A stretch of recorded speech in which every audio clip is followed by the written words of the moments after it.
81번 문제입니다. 부동산 투자 수익률에 관한 설명으로 옳은 거 됐어요. 1번 기대 수익률이 요구 수익률보다 높을 경우 투자자는 투자 가치가 있는 것으로 판단한다. 이게 맞는 겁니다. 여기서 첫 강의에서 제가 투자의 수익 가운데 기대 수익률 이런 말은 물건에서 예상되는 거다. 이렇게 이해를 하는 거예요. 요구 수익률 그러면 내가 원하는 최소한의 것이에요. 그렇기 때문에 물건에서 주어진 것이 기대입니다. 그런데 내가 원하는 것이 물건에서 준 것보다 적다 이 말이에요. 그러면 그 물건은 투자할 수 있다 이런 개념이고 1번은 맞고 이거는 나중에 제가 체크 포인트에서 기호투시 이런 말로 정리를 딱 하려고 해요. 이건 나중에 기대가 요구보다 클 때 투자 가치가 시장 가치보다 클 때 투자한다. 그래서 결론으로 기호투시다 이렇게 용어 하나 기억을 하면은 투자 결정에 대단히 중요합니다. 기호투시 기대가 요구보다 크면 투자하고 투자 가치는 시장 가치보다 클 때 투자한다. 이렇게 정리하는 거죠. 1번은 맞는 거. 그 다음에 2번 기대 수익률은 투자에 대한 위험이 주어졌을 때 투자자가 투자 부동산에 대하여 자금을 투자하기 위해 충족되어야 될 최소한의 수익률 했는데 여기서 최소한의 수익률 이런 말이 나온 것은 요구 수익률로 기억을 합니다. 기대는 예상이라는 말이 들어가요. 요구는 최소한 이런 말이 들어가요. 그래서 2번은 기대가 아니고 요구다 이렇게 기억을 해야 됩니다. 3번 요구 수익률은 투자가 이루어진 후 현실적으로 달성된 수익률이다 했는데 여기서 달성된다, 결과다 그러면 실현 수익률 말하는 거예요. 3번은 실현 수익률입니다. 여기서 요구가 아니다 이 말이죠. 요구는 내가 원하는 최소한의 것이다 이렇게. 4번 요구 수익률은 투자에 수반되는 위험이 클수록 작아진다. 한번 생각해 보세요. 요구라는 건 내가 부동산에서 원하는 최소한의 것인데 그 물건이 위험하대요. 그러면 그 물건의 수익은 어떻기를 원합니까? 커야 되죠. 요구 수익률도 수익이에요. 뒤에 나오겠지만 위험이 크면은요 수익이 커야 돼요. 그래서 위험과 수익은 비례가 되기 때문에 작아진다 그러면 안 되고 커진다 이렇게 해야 되는 거죠. 지극히 상식적으로 판단하세요. 위험이 크니까 내가 원하는 것도 커진다 이렇게 하자는 거죠. 그 다음에 5번 실현 수익률은 다른 투자 기회를 포기한다는 점에서 기회비용이다. 그래서 앞으로 기회비용 그러면 포기한다 이 말이에요. 그런데 그 포기한 만큼은 실현 수익률이 아니고 요구 수익률이죠. 그러니까 요구 수익률은 내가 원하는 최소한의 수익률인데 그러면 내가 원하는 최소한의 것은 다른데 포기한 만큼은 버려야 되겠다 해갖고 기회비용 이런 말이 나오면은 요구 수익률을 말하는 거다. 그래서 5번도 틀린 거고 만약에 실현 수익률 그러면 결과죠 해서 81번의 정답은 1번이 되겠는데 우리 한번 1강에서 이야기했던 아직 암기가 안 됐을 거니까 자꾸 소리내 갖고 제가 소자 총저지 기실료 소득이득 자본이득 총자본 수익률 기대 수익률 실현 수익률 그래 갖고 기실료 기대 요구 실현 이런 말이 나옵니다. 저당 지분 소자 총저지 기실료 이렇게 하면서 요구 그러면 내가 원하는 거 기대 물건이 예상되는 거 실현 그러면 결과 이런 정도는 꼭 기억을 하고 81번의 정답은 1번이 되겠습니다. 그러면 체크 포인트를 통해서 요구 수익률을 보다 더 정확하게 정리를 하는 겁니다. 자, 요구 수익률이에요. 항상 요구 수익률 대단히 중요한 말이에요. 내가 원하는 최소한의 수익률이다. 이렇게 하자고요. 말하자면 투자자가 원하는 최소한이다. 그러니까 요구 수익률은 투자자 입장에서 판단하는 기준으로 삼은 수익이에요. 그렇기 때문에 사람마다 다를 수 있어요. 그래서 요구 수익률은 주관적이다 이렇게 말할 수 있어요. 그런데 그 최소한이라는 것이 뭐냐면 다른 것을 포기한 만큼 버려야 되겠다 해서 기회비용에 말고 관련이 있다. 그래서 앞으로 기회비용 그러면 포기한 비용인데 그 포기한 비용만큼을 물건에서 얻어야 되겠다 해갖고 이걸 요구라고 한다. 그런데 요구 수익률은 사람마다 다르기 때문에 일반적으로 요구 수익률을 기준으로 삼기가 어려워요. 그래서 보통은요, 이 세 개의 숫자를 더해서 만든다. 니을을 알아주시고요. 무위험률에다가 할증률에다가 인프레를 더한다. 그래서 앞으로 요구는 무할입니다. 이렇게 암기를 해주세요. 무 더하기 할 더하기 인이다. 다시요. 요거는 뭐라고 하자? 무할인. 무할인이 뭐예요? 무위험률, 위험할증률, 인플레이율 세 개를 더한 것을 요구 수익률로 계산한다. 이렇게요.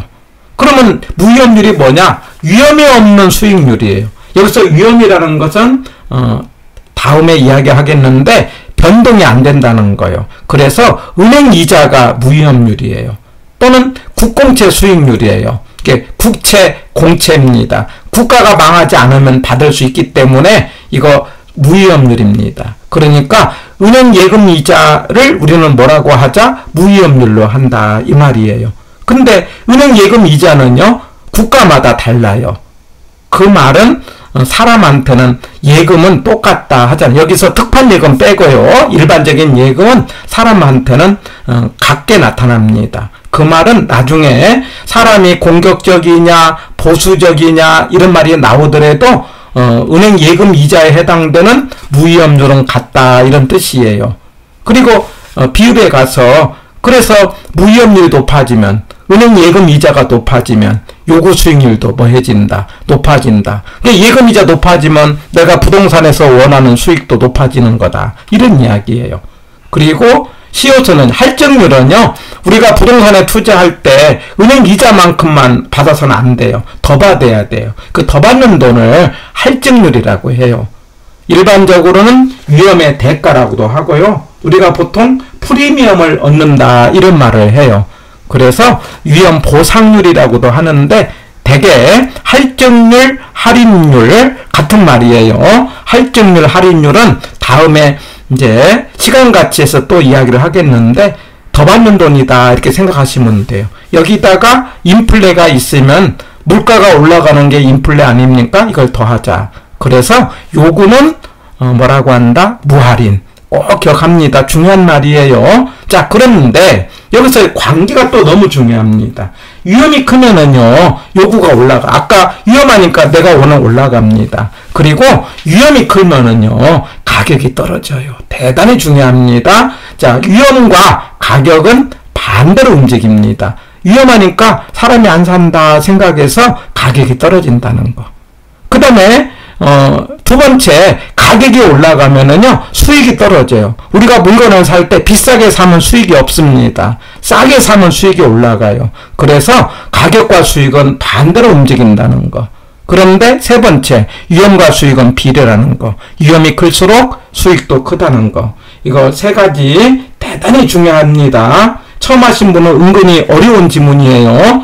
다시, 위험이 클수록 요구는 올라가고, 수익이 올라가면 가격이 떨어진다. 가격과 수익은 반대다. 그러니까 물건이 비싸게 사면 수익이 떨어지고 물건 가격을 싸게 사야 수익이 올라간다. 가격과 수익은 반대로 움직인다는 거.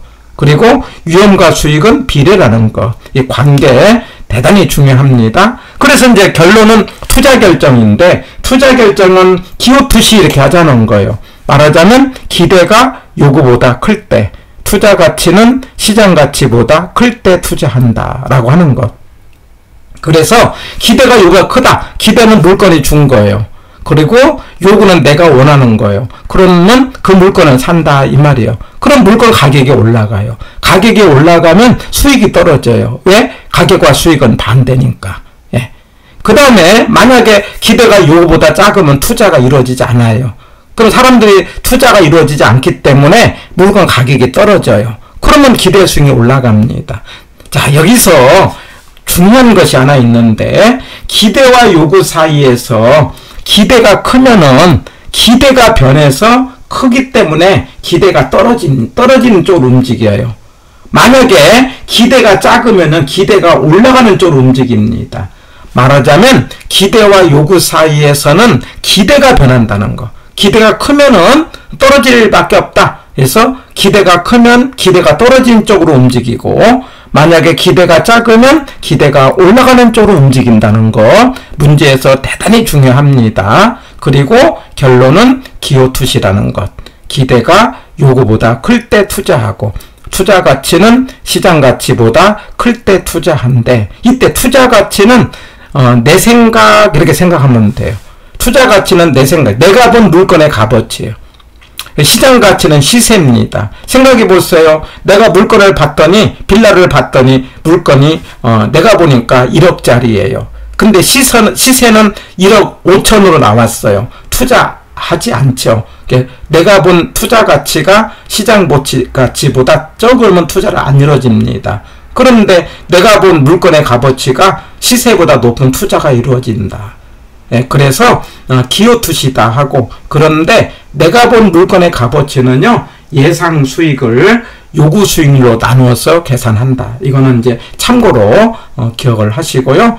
결론은 기호투시다. 이게 중요합니다. 그리고 기대가 변한다는 거, 기대가 크면 떨어지게 변하고, 기대가 작으면 올라가는 쪽으로 변한다는 것. 그러면서 위험과 가격은 반대로 움직이고, 가격과 수익도 반대로 움직이고, 위험과 수익은 비례라는 것. 그리고 요구 수익률은 무할인이라는 것. 무위험률에다가 할증률에다가 인프레를 더해서 요구 수익률을 계산한다는 것. 대단히 처음 하신 분은 용어가 어렵기 때문에 반복해서 용어 정리를 해보시기 바랍니다. 82번입니다. 82번은 기대 수익률 계산 문제입니다. 그래서 경제 상황별 예측된 확률이 다음과 같을 때 기대 수익률이 8이라고 이제 얼마냐 이렇게 이제 하는 거예요. 그래서 이게 이제 8이 나왔다는 거예요. 그런데 가로가 얼마가 되느냐 이걸 찾는 문제입니다. 난이도가 상당히 높은 문제 속에 들어가요. 예전의 기대 수익률은요, 이 8을 찾는 문제가 나왔어요. 이 8을 찾을 때는 이걸 가중평균이라고 하고, 뒤에서 이제 한 번 더 하겠어요. 이걸 우리가 기대 수익률이라고 하는 거예요. 그러면 가중평균은 옆으로 곱해갖고 밑으로 더하기를 하는 거예요. 그러니까 그대로 숫자를 곱하면 돼요. 20에다가 4를 곱하고, 그러면 여기서 80이 나오지 않습니까? 밑에 40에다가 10을 곱하면 400이 나오지 않습니까? 그 다음에 가운데 것을 곱했더니 8이 나왔다는 것은 두 개를 곱하면은 퍼센트가 나와요. 그런데 8%는 이 퍼센트 하나가 숫자가 동그라미가 두 개가 돼요. 800이에요. 800. 퍼센트 하나마다 동그라미가 두 개입니다. 그래서 퍼센트를 하나를 만들면은 100을 곱하고 없애면 100을 나누는 거예요. 그래갖고 이게 무슨 말이냐? 옆으로 곱해서 더했더니 800이라는 숫자가 나왔다는 거예요. 그러면 가운데 걸 찾으려면 800에서 두개 더는 480을 빼면 가운데가 얼마가 나와요? 320이 나와요. 이게 320은 40에다가 가로를 곱해서 320이 나왔다는 거예요. 그러면 가로는 8이 돼야 된다 해갖고 답이 3번이 해당되는 문제였어요.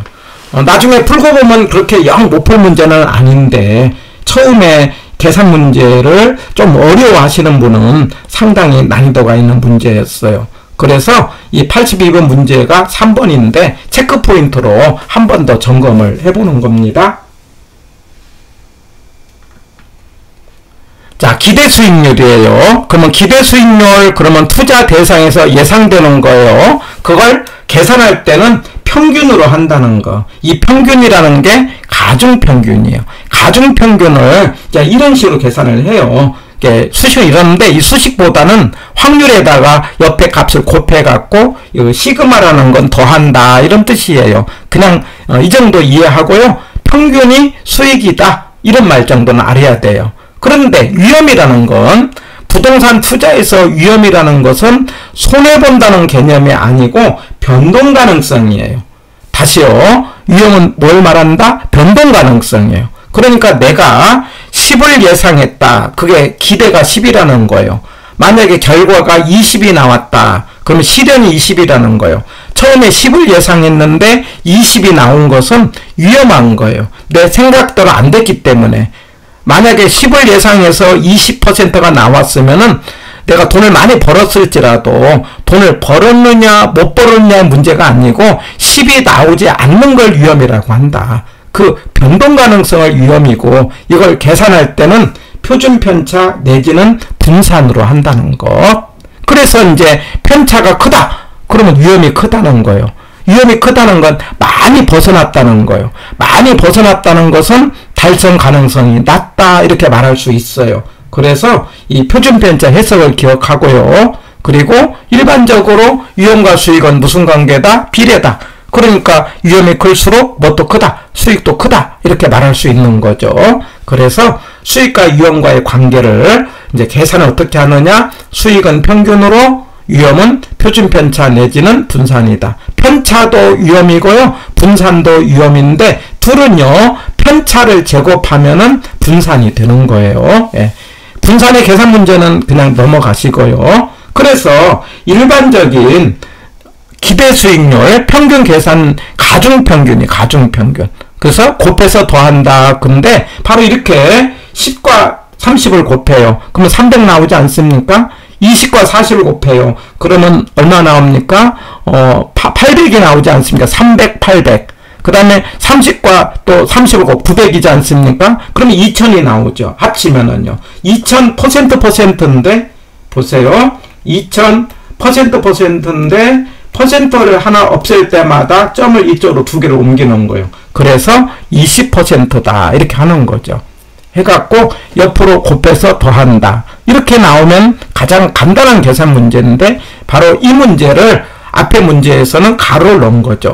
그래서 싹 곱해서 더했더니 800이라는 숫자가 나와야 되는데 그래서 800에서 나온 숫자 480을 뺐더니 이제 그 가로가 있는 것이 320이다. 그러면 이제 320이라는 것은 40에다가 곱하기 가로를 곱한 건데 가로가 나오려면은 48은 32 해갖고 8이 나와야 된다. 이런 개념으로 8%를 찾아내시기 바랍니다.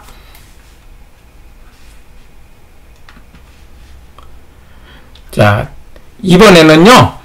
투자 파트를 제가 크게 6파트로 나누어서 하겠는데 첫 번째는 수익에 관한 내용. 수익에 관한 내용은요. 3가지 말이 중요해요. 지분 수익률 계산 문제, 기대 수익률 계산 문제, 지렛대 효과 이런 말들이 중요하고 여기서 무조건 한 문제 나와요. 특별히 계산 문제, 지분 수익률은 총총이고 기대 수익률은 곱해서 더한다는 계산 문제. 여기 나오는 문제를 꼭 연습해서 비슷한 문제가 나왔을 때 한번 넘어가는 계기가 되기를 바랍니다. 그 다음 두 번째는요. 위험과 포트폴리오를 갖고 이야기를 하겠어요. 그러면 위험이라는 게 뭐냐? 그러면 위험이라는 것은 변동 가능성이에요. 그러니까 내가 내 생각대로 안 되는 거예요. 그런데 안 되는 원인이 몇 가지가 있는데 83번을 보면은요. 투자 재원의 일부인 부채가 증가함에 따라 원금과 이자에 대한 채무 불이행 가능성이 높아지고 금리 상승기에 추가적인 부담이 발생하는 경우를 금융위험이라고 하고 정답은 5번이 되겠어요. 우리가 금융 그러면 자금의 융통이에요. 금융을 자금의 융통이라고 하는데 돈을 빌리면서 생기는 그 변동을 우리가 금융적 위험이라고 하고 83번은 정답이 5번인데 체크포인트로 그 위험의 종류를 한 번 더 확인해 봅니다. 자, 위험이라는 것을 뭐라고 한다? 변동 가능성이에요. 내가 내 예상대로 안 되는 거예요. 그런데 그 안 되는 원인을 봤더니 이 5가지로 이야기를 합니다. 제가 첫 글자로 사, 금, 법, 인, 유 이렇게 기억을 하자고요. 사금법, 인유, 사업상의 문제로.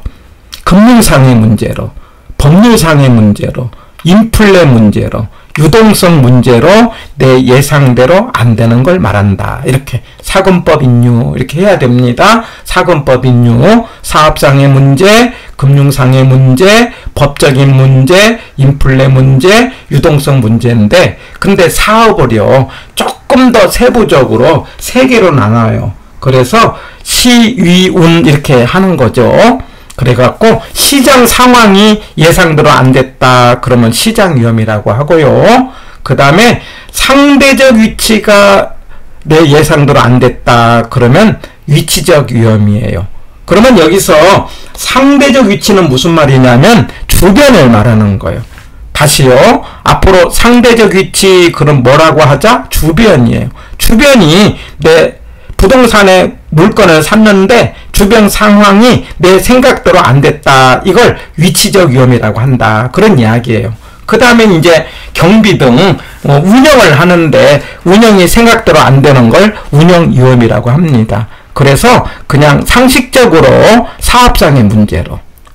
그 다음에 이제 금융이죠. 금융은 자금을 융통하는 과정에서 변동이 생길 때 금융적 위험인 거예요. 근데 만약에 자금을 융통하지 않으면은요, 금융 위험이 없죠. 그러니까 전부 자기 자본만으로 투자하면 금융상의 위험은 제거할 수 있다. 이렇게 말할 수 있어요.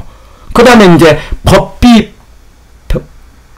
이제 바뀌었을 때 생기는 거, 이런 거, 법률적, 정책이 바뀐다, 이런 거. 그 다음에 인플레죠. 인플레라는 건 물가가 올라가는 거 아닙니까? 그러면 돈의 가치가 떨어지는 거죠.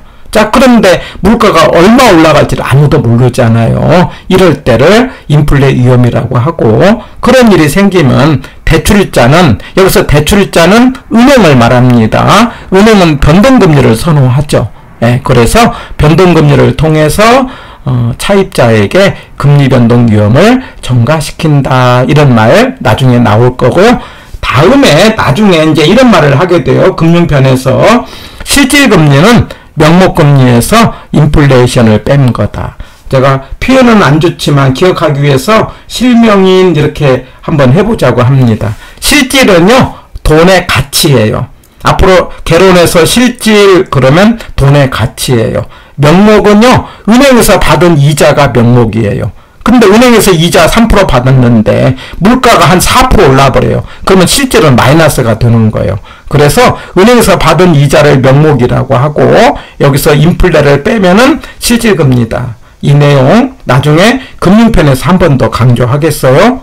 그 다음에 유동성 그러면은요, 현금화 이런 말이 나옵니다. 앞으로 유동성 그럼 뭐라고 한다? 현금화. 현금화 과정에서 말하자면 변동이 생겼다. 그러면 뭐라고 하자? 유동성. 첫 글자로 사금법 인유 이렇게 해서 위험이 나눠지는데 시험 문제는 밑에가 중요해요. 위험을 둘로 나누자는 거예요. 체계, 비체계입니다. 이게 체계 그러면 전체적으로 변동이 생기는 거예요. 모두에게 생기는 거예요. 그러니까 이번에 코로나로 생겼다든가 인플레가 생겼다든가 이런 것들은 체계적 위험에 생긴 겁니다. 모두에게 생긴 거죠. 그런데 비체계 그러면 개별적으로 생긴 문제입니다. 그래서 우리가 포트폴리오 다음 강의에 나올 텐데 분산 투자예요. 그럼 분산 투자한다는 것은 위험을 줄이는 건데 모든 위험을 줄이는 게 아니고 비체계적 위험만 줄인다는 거. 다시요. 우리가 분산 투자를 통해서 위험을 줄이는데 모든 위험이 아니라 무슨 위험? 비체계. 그래서 피할 수 있는 것은 비체계라는 것. 제가 기억하기 위해서 비자가 들어가면 피할 수 있다. 우리 비가 오면 피하잖아요. 그래서 비자가 들어가면 피할 수 있다. 기억하시고 대단히 출제가 잘 되는 용어입니다. 해가지고 우리는 이제 위험의 종류까지를 이번 강의에서 정리를 해봤습니다.